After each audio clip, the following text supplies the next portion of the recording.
Hey, football fans, welcome back to another episode of Lions Latest, the show where we gather around to talk about the greatest team in the NFL, the Detroit Lions. I'm your host, Bryan Hanes, and we have a great video review for you here today, or a game review here for you today. So let's just jump straight into this video. Starting off, we are recapping Monday Night Football. Yes! The Lions, let's get that out of the way, have won Monday Night Football against the Ravens in Baltimore. Many people saw this as the potential Super Bowl matchup for last year until they were both eliminated out of the playoffs. So this was kind of a match that, not a rematch, but just a match that they both wanted after last year. They couldn't get it done. So what were the big takeaways from this game? Well, defensive coordinator Calvin Shepard said that Detroit Lions were treating Monday's matchup with the Baltimore Ravens as a litmus test early in the season. Yeah, this really was a test to see whether or not we were going to be able to stand up to Super Bowl level teams. You know, we beat up on the Bears a little bit and we lost to Green Bay. But this was really a test to see where we were as a new team with new coordinators, and we looked good.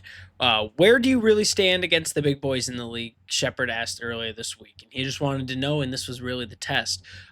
We showed we are an elite level team, honestly, without Ben Johnson, offensively and defensively with our new coordinators. We went on the road to beat a really good Ravens offense, beating them 38-30, improving to 2-1 on the season in the process as well.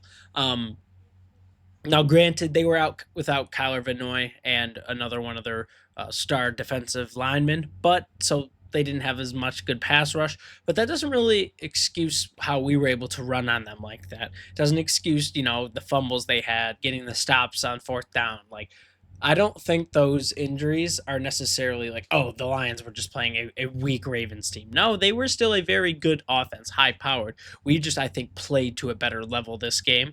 Jahmyr Gibbs scored 2 rushing touchdowns, 1 yard and 4 yards. David Montgomery had 2 rushing scores, but he had a monster game with 1 and 31 yards. And quarterback Goff connected with wide receiver Amon-Ra St. Brown for an 18-yard touchdown.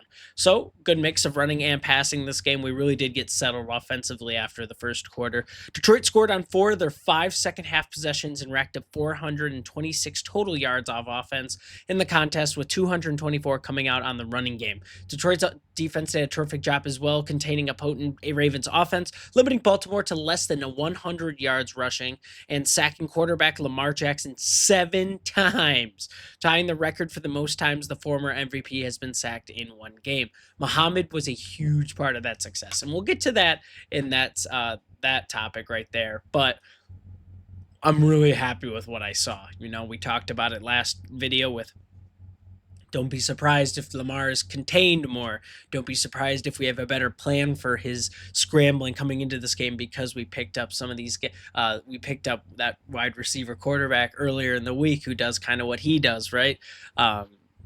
So they did exactly that. The defense did exactly that, keeping him in his box, not letting him get outside. He did a few times in the first drive and a little bit, I guess, in the second half, but I didn't really see him get these crazy extensions. We're used to seeing him do these highlight reel extensions where he shakes off 2 tackles, runs around, and throws a 60-yard touchdown, right? We did a really good job at keeping him busy in the backfield and also not allowing stuff easy downfield. Man coverage honestly looked good. Not great, but it looked good.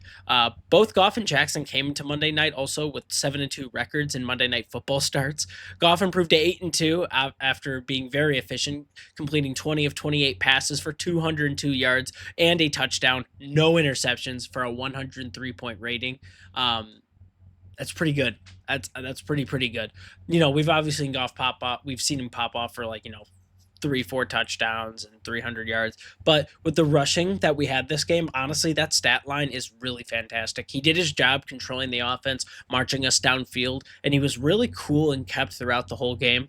It honestly looked like we were super comfortable moving, and that's what we were really lacking last time we played them in 2023. We just weren't able to move the ball downfield, and here in this game, we just seemed like we were a completely different team. Like we knew the game plan, we knew what to do, we knew their weaknesses, and we really took advantage of them in this game. Jackson completed 21 of his 27 passes for 288 yards with 3 touchdowns and no interceptions for 148.1 rating. So Jackson had a crazy game too. Stat wise, he went crazy. We were just able to do the same thing on offense and just be a little better on defense. He also rushed for 35 yards on 7 carries. So usually that stat is like what, 50 yards, 60 yards. Keeping him there, I'm not mad about that. A lot of those yards came from that first drive as well, where they really did look a lot better than they did the rest of the game. Detroit owned the line of scrimmage on offense, recording 224 rushing yards on an evening for a 5.9 yard average on 4 rushing touchdowns. Goff wasn't sacked at all by the Ravens defense and was only hit 4 times all game. So really, really good protection. You can see that the O-line had that hiccup week one and has since then really worked out the kinks and is operating as a unit now. And then we had a goal line 4th down stand, which that to me was the moment where I'm like, okay, the defense is fine. Calvin Shepard knows what he's doing. This defense is still legit and possibly even better than we were last year. I don't want to say anything now, but without these, the injuries, knock on wood, we look fantastic under this leadership of Calvin Shepard. We stuffed Derrick Henry on a run. I mean, Zach Cunningham, who we got in the offseason for depth, came in and just stopped Derrick Henry like he was hitting a brick wall.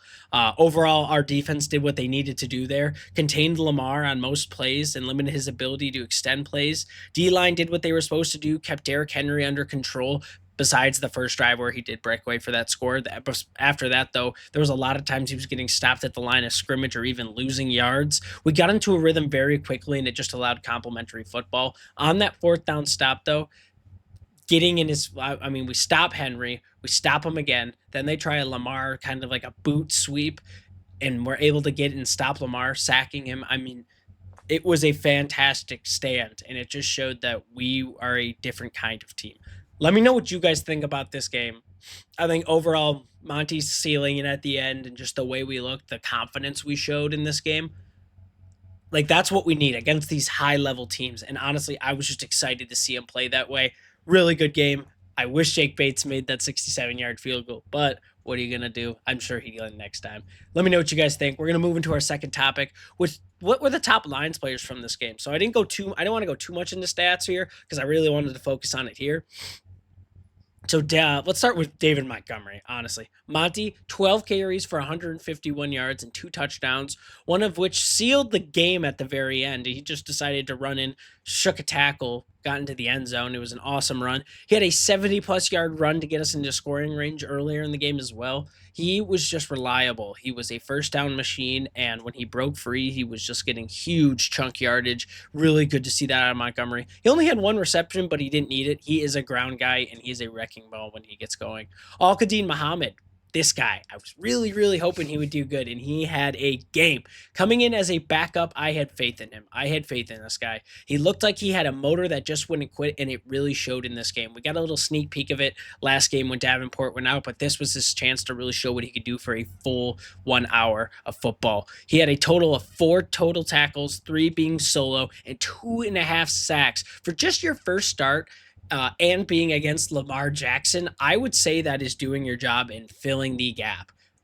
He did his assignment. He kept Lamar, kept him moving. And when Lamar got, outside the pocket, like he didn't give up. He would run up to get a tackle, or he would extend his arm out and he wouldn't let him shake to the outside. He did what we wanted him to do. And he did that on being like, hey, you're going in for Davenport. This is your job. And he followed it perfectly. 2.5 sacks is a great, great stat to put up for your first time in full for the season.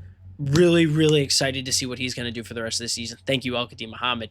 Jack Campbell had a game that Detroit needed him to have. Really starting to feel like one of the leaders on this defense, and it's really starting to make me excited for what he's going to do the rest of the season.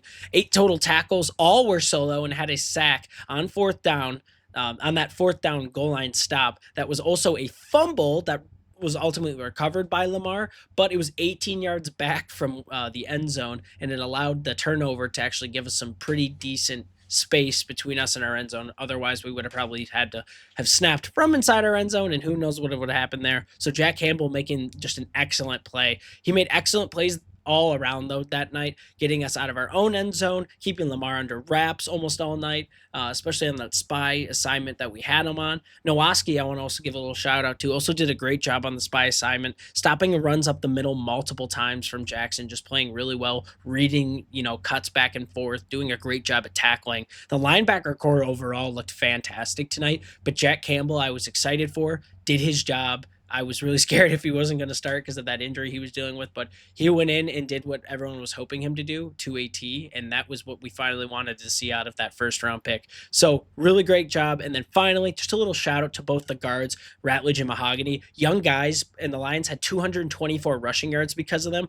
Excellent interior protection and excellent pushing into that secondary. I wanted to give a shout out to the young guards, especially for stepping up in the last few weeks or the last couple of weeks, especially after beating a Super Bowl contender like that. They really showed that they are, really good for their age, and they're going to continue to develop and become top level guards in this league. I can already sense it. So really happy that they're going really good, really quick.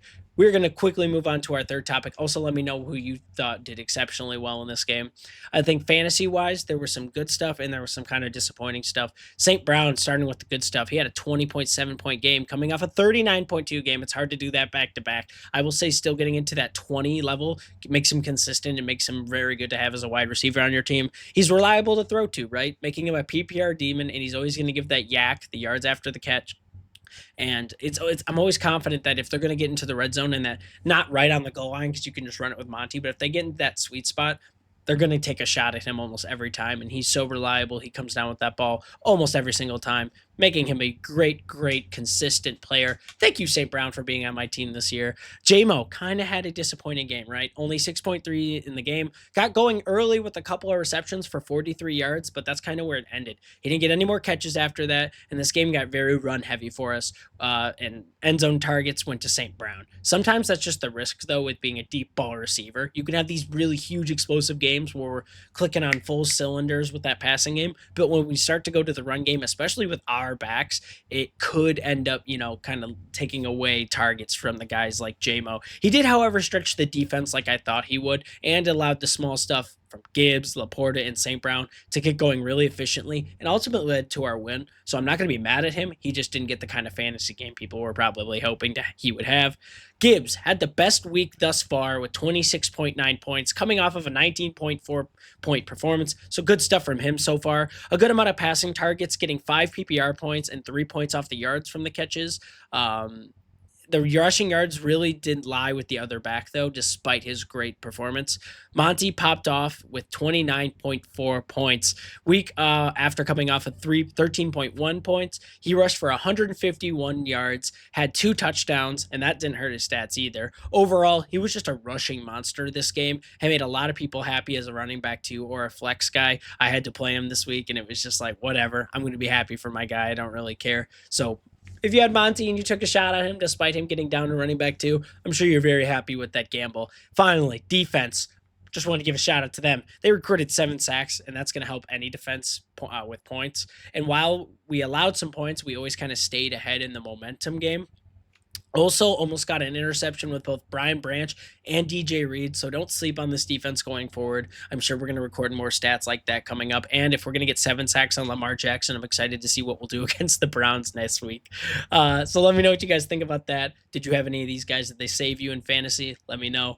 Finally, we're just going to discuss some comments real quick. Starting off with 21 Nicks on Me 6 says, I don't think they'll go for another defensive end unless Hutch is out again for the season. I think Davenport will be back, though. It's just hard to say if he stays back. I do honestly believe they're waiting for Hassanin to get back and start training again.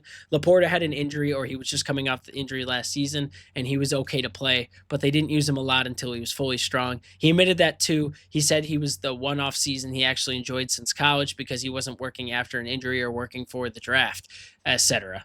They used them a lot to block, and the team almost got too many weapons, so his usage is going to be off and on. Good videos always keep them coming. Thank you, Nick's on me 6. I don't know. I think at this point, especially with the game Muhammad had, there's a really good chance that they don't go for another defensive end because they saw what kind of stuff our backups can do. And you know what? I'm not too mad at that if Muhammad continues to have games like that and Davenport can kind of replicate the same thing and stay healthy. I don't think we'd have the need for it. Still, not always a bad idea, especially with what we saw last year. I think it's like just taking the risk at this point just makes me sick to my stomach. But I do agree with what you're saying here. There's a good chance we just stick with it. And I wouldn't be too mad about that either. Thank you so much for your comment. Finally, Desert says, I am not necessarily saying Lions win, but if Muhammad and rotation guys can give you a combined 7+ sacks regular season total, on paper, the Lions are the superior team. That's a big if. It is very possible the Lions win and win by 9+. Yes, it's also quite possible that they lose by a sizable amount, but they will still need to push up the middle. Well, I got news for you. They got 7 sacks, so it ended up working out, I guess. And we did do a great job pushing up the middle. Our rushing game was great. I think this beforehand would have been an excellent point to make, and it just ended up working out. We did contain Lamar the way we needed him. We needed to, and we played the game in a way we needed to win. And it allowed us to just win, pushing up the middle, staying strong on the interior. That was a big focus point for us, and we did well. So thank you for your comment, Lava Dessert. That is going to be all for today. Thank you so much for watching this special little episode reviewing a fantastic game for the Lions against the Ravens on Monday Night Football. I hope you all enjoyed it. If you made it to this point in the video, please let me know what you guys thought about the game. I want to know your thoughts in the comments, and also tell me how you guys did in fantasy if you had any Lions in fantasy. I will make sure you guys like, comment, subscribe, hit the bell so you never miss a single video here. Enjoy the rest of your day, and I will see you all in the next video.